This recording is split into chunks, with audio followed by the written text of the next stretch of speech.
गोगांव और प्रकाश इंडस्ट्री में बैठा हुआ हूँ और हमारे सामने रोहिन भाई बैठे हुए हैं। कल के दिन में कोरोना संक्रमित व्यक्ति को कंट्रोल करने के लिए राज्य सरकार ने फिर से लॉकडाउन किया है, जो 22 तारीख से 28 तारीख तक होगा। तो इस संबंध में हम जानकारी चाहेंगे कि इनका संदेश चाहेंगे कि किस तरह से हम कोरोना संक्रमित को इस दौरान रोक पाएंगे और फिर से पूरा परिवार एक बार लॉकडाउन होने जा रहा है और पूरा कार्यविधि फिर से शहर का थम जाएगा। तो आप इसमें विचार बताएं अपना।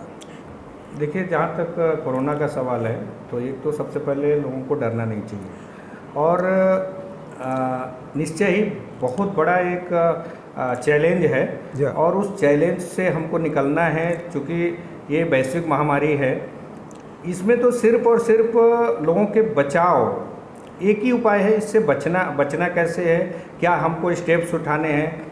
जैसे हम लोग जैसे इंडस्ट्रीज़ में हैं तो इंडस्ट्रीज में हम लोग क्या करते हैं, गेट के अंदर आने से पहले एक तो हम उसको टेस्ट करते हैं। हम लोग टेस्ट के अलावा क्या करते हैं, उनको सैनिटाइज करते हैं। सैनिटाइज के बाद में उनको कई ऐसी चीज़ें हैं जो हम लोग वर्करों को बीच में हम लोग उनका एक सबको अवेयरनेस प्रोग्राम चलाते हैं कि भाई आपको हर आधे एक घंटे के बाद आपको अपने हाथ धोने हैं, अपने मास्क लगाने हैं। इसके साथ साथ सैनिटाइज करने के लिए हम लोग कंपनी के कैंपस में हर 50 मीटर पे एक दूरी नहीं 50 मीटर पे हम लोगों ने वॉश बेसिन लगाया हुआ है। अच्छा। अगर आप सैनिटाइज करना चाहते हैं आप सैनिटाइज कीजिए, हाथ धोना चाहते हैं हाथ धोइए, लेकिन आप करिए। सोशल डिस्टेंसिंग का विशेष ध्यान रखना है। इसलिए हम लोग जहाँ बैठने का उनका स्थान है उसको भी हम लोग बाकायदे वो मार्किंग किए हुए हैं कि आप एक साथ नहीं बैठेंगे, अलग अलग जगहों पे बैठेंगे। अगर हम लोग बीच बीच में हमने एक टीम बनाई हुई है, वो टीम बीच बीच में चेक भी करती है कि भाई ऐसा तो नहीं कोई सोशल डिस्टेंसिंग का पालन नहीं कर रहा है। इसके अलावा जो हम लोग जो प्लांट के अंदर हैं थर्मल चेकिंग भी करते हैं, थर्मल उससे कि भाई आप किसी का टेम्परेचर तो नहीं बढ़ रहा है। या हम ये भी देखते हैं हमारे किसी कर्मचारी के घर में कोई बीमार तो नहीं है, किसी का बच्चा बुखार से पीड़ित तो नहीं है, किसी का कोई आस पड़ोस में कुछ इस तरह के लोग तो नहीं है। तो हम लोग अपने वर्करों के माध्यम से इन चीज़ों का सुनिश्चित करवाते हैं कि कोई आसपास ऐसे कोई व्यक्ति ना हो जो संक्रमित हो और वो व्यक्ति हमारे कंपनी में आ रहा है। तो इसका विशेष हम लोग ध्यान देते हैं। यहाँ टोटल कितने कर्मचारी होंगे आपके यहाँ? देखिए, हमारे पास अभी एज प्रेजेंट अप्रॉक्स 2500 के आसपास है। क्योंकि अभी कोरोना का टाइम है तो हमारे पास वर्कर का थोड़ा सा शॉर्टेज भी है, तो कभी 2000 के 2500 के बीच में। कितने शिफ्ट में चलता है? हमारा 3 शिफ्टों में चलता है। 3 शिफ्टों में चलता है। 8-8 घंटे का होता है। जी 8-8 घंटे का होता है। कई बार जैसे वर्कर नहीं आते हैं तब मजबूरी में हमको 16 या 12 घंटा करना पड़ता है। इस तरह का हमारा सिस्टम है। और रही बात जैसे आस पड़ोस या शहर के लॉकडाउन या इस टाइप का, तो देखिए अगर लॉकडाउन नहीं करेंगे क्योंकि क्या होता है कि जब लोग निर्भीक हो जाते हैं कि भाई यार चलो कोई बात नहीं, वो सामने वाला कोई कैसा भी व्यक्ति हो, आदमी एक तो हाथ मिलाने वाला एक वो है बहुत बड़ा एक दिक्कत है कि जैसे ही लोग पास आते हैं तो उनको ये लगता है कि अपनापन तो हर किसी में होना चाहिए, लेकिन आज का माहौल वैसा नहीं है।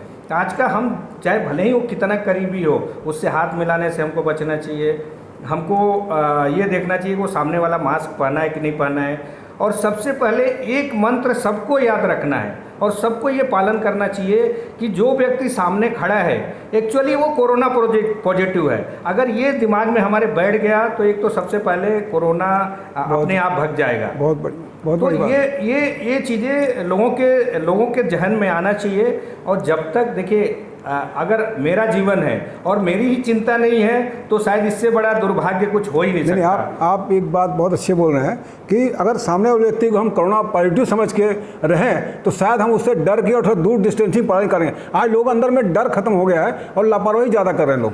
तो ये ज़रूरी है कि सोचना कि आप दिमाग में रखें कि हम कोरोना पॉजिटिव ना हो जाए और उससे बच के रहें, तो शायद आदमी से बचेगा। बिल्कुल बिल्कुल, जब तक आप डरेंगे नहीं, मन में डर, देखिए मैं ये नहीं बोल रहा हूँ आप भयभीत हो, आप भयभीत भी नहीं होना है, लेकिन आप बचाव तो रख सकते हैं कि सामने वाला ये मान के चले कि मेरे सामने ये गड्ढा है, उससे हमको भले ही हमको गड्ढा नहीं है, वो सामने वाला कोरोना पॉजिटिव नहीं है, हम जान रहे हैं, लेकिन ये मान के चले कि वो कोरोना पर, क्योंकि वो व्यक्ति किससे मिल रहा है, कहाँ जा रहा है, वो किसके हो सकता है, मैं नहीं कहीं जा रहा हूँ, मेरे बच्चे तो कहीं जा रहे हैं, मेरी फैमिली तो जा रही है, मेरा ड्राइवर तो कहीं जा रहा है, मेरा काम वाला भाई तो कहीं से आ रही है।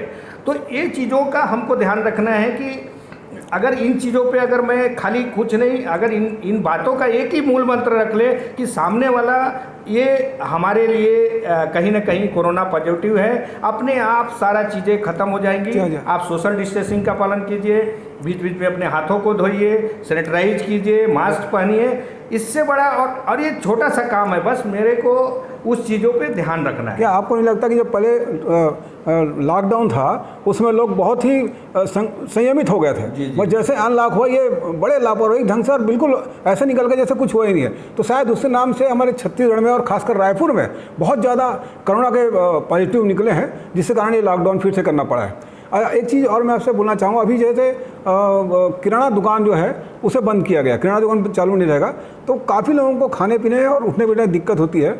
मैं सुना है कि आप NGO भी चलाते हैं और काफ़ी इसमें सेवा भाव से आप लगे रहते हैं, तो उसके बारे में आप बताएं। देखिए, मैं एक जो आपने पहले क्वेश्चन किया मैं उसका जवाब दे दूँ कि हम 24 मार्च से सेवा पे लगे थे, चूँकि वसुधैव कुटुंबकम फाउंडेशन रविंद्र सेना के माध्यम से अपनी सेवाएं दे रही थी, जिसमें भोजन के अलावा लोगों को दवाइयाँ, राशन, हर तरह की सुविधाएं, रहने का जगह, सारी सुविधाएं हम लोगों ने दिया, और ये करीब 110 दिन हम लोगों ने दिया, कोई 1-2 दिन नहीं, 110 दिनों तक हम लोगों ने ये सेवा दी। मैं उस दौरान की बात करूं, जैसे उस समय जैसे लोग रहते थे, मैं चाहता हूं कि आज के दौर में वैसे ही रहें, क्योंकि उस समय तो, जबकि वहां उस समय कुछ नहीं था, तब लोग डरते थे, लेकिन आज सब कुछ है तो लोग डरना छोड़ दिए हैं। तो ये डर आपको अपने दिल के अंदर रखना है, और उस डर को अगर आप नहीं रखेंगे तो मैं निश्चय ही बताता हूँ पूरा शहर इससे संक्रमित होगा और पूरा देश संक्रमित होगा। तो मैं तो जाऊंगा ही, सारी उसको लेके डूबूंगा, ये नहीं होना चाहिए। तो एक चीज़ ये सबसे पहले है। दूसरी, आपने क्वेश्चन किया कि आगे, देखिए हम सेवा में के लिए हमेशा तत्पर हैं, हम तो 365 दिन सेवा देने के लिए तैयार हैं, लेकिन हमको एक तो शासन का सपोर्ट तो हमको मिलेगा, बगैर सपोर्ट के तो हम कुछ भी नहीं कर सकते। उसके साथ साथ जो नीडी लोग हैं अगर हमारे से जुड़ेंगे तो निश्चय ही मैं उनको गारंटी देता हूं, उनको भूखे नहीं रहने दूंगा, उनको दवाओं की कोई तकलीफ नहीं होगी या किसी प्रकार का, लेकिन नीडी होना चाहिए। ये नहीं कि कई लोग क्या करते हैं, मौके का फ़ायदा भी उठाने का कोशिश करते हैं, तो जो लोग ज़रूरतमंद हैं वो कहीं ना कहीं बेचारे वंचित रहते हैं। तो मैं आपके माध्यम से हाथ जोड़ करके उनसे विनती करूँगा कि जो लोग ज़रूरतमंद हों, अगर वो इनको एक्चुअली ज़रूरत है, तो मैं दावा करता हूँ कि आपको कोई तकलीफ नहीं होने दूंगा। ये मेरा NGO वसुधैव कुटुंबकम फाउंडेशन रविंद्र सेना, आप इसके प्रति दृढ़ संकल्पित है। तो देख लिया आपने, रविंद्र भाई जैसे बिल्कुल सही बता रहे हैं, अभी तक जो डर लोगों अंदर से खत्म हो गया और लापरवाही के साथ निकल रहे हैं, और इससे कारण कोरोना संक्रमण बढ़ता जा रहा है। अगर आप थोड़ा सा डर और भय, हालांकि इससे डरना नहीं है, मगर आपको डरना भी जरूरी है। जब तक आप डरेंगे नहीं तब तक आप उस चीज़ से बचेंगे भी नहीं। तो आपको डर के थोड़ा सा उससे सीमित रह के ये काम करना है, ताकि हम कोरोना जिसके कारण लॉकडाउन हो रहा है उसका पूरा पालन हो, और 7-8 दिन के अंदर हमारा रायपुर शहर भी कोरोना से संक्रमित से थोड़ा बचाव हो और उसमें कमी आए, ताकि हमारा जनजीवन फिर से सामान्य हो और हम सारा कार्य कर सके। सर, मैं एक बार आपका परिचय पूरा चाहूँगा। मैं रविंद्र सिंह, मैं चूँकि मैं सेवाएं भी देता हूँ, तो मैं लोगों की मतलब ये बोल सकता हूँ एक छोटा सा इंसान हूँ, और मैं यहाँ प्रकाश इंडस्ट्रीज़ में सीनियर वाइस प्रेसिडेंट के पद पे कार्यरत हूँ। और मेरा एनजीओ वसुधैव कुटुंबकम फाउंडेशन, रविंद्र सेना, ये मेरा विशेष परिचय है। इसके अलावा और कई हैं जो मेरे समाज से संबंधित है। भोजपुरी में हमारा एक ये है, राजपूत समाज में है। मतलब हर वर्ग के उससे हम लोग फ्यूचर द यूथ इंडिया भी हमारी एक एनजीओ है जिसमें मैं संरक्षक हूँ। और हम लोग बस हम लोग का विशेष परिचय ये है कि कोई भूखा न रहे, कोई भूखा न सोए।